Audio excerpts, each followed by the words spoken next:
Oui, Counterpart nous transporte à Berlin. C'est ici que vit Howard Silk. C'est un employé d'une agence de l'ONU qui s'ennuie sévère dans son job. C'est quelqu'un de doux, d'un peu penaud, mais il fait toujours les mêmes tâches répétitives.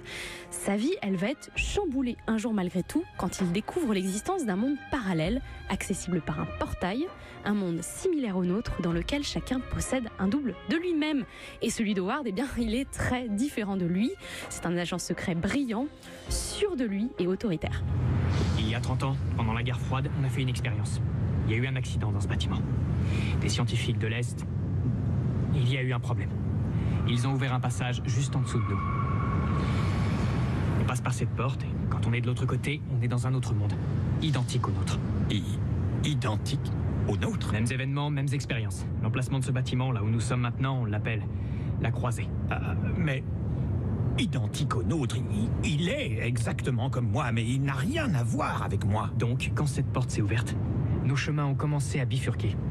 De plus en plus au fil du temps. Alors si je comprends bien Clémence, on est quand même dans une série à la fois de science-fiction mais aussi d'espionnage, c'est ça? C'est ça, parce que l'agence dans laquelle travaille Howard enquête sur certaines personnes du monde parallèle qui menacent le monde initial. Alors il va être question d'agents infiltrés, de tensions diplomatiques et de frontières à franchir. Et alors vous m'avez dit que la série elle était très réussie, mais on le découvre, enfin il faut laisser passer les premiers épisodes, c'est ça? Il faut persévérer un peu parce que le rythme n'est pas trépidant, on ne s'attend pas non plus à avoir des milliers d'effets spéciaux, c'est plutôt sobre, même s'il y a quelques moments de tension.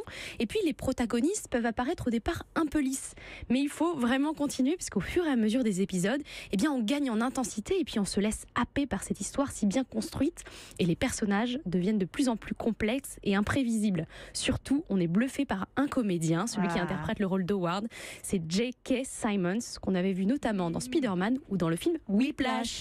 Exactement. Oui, oui.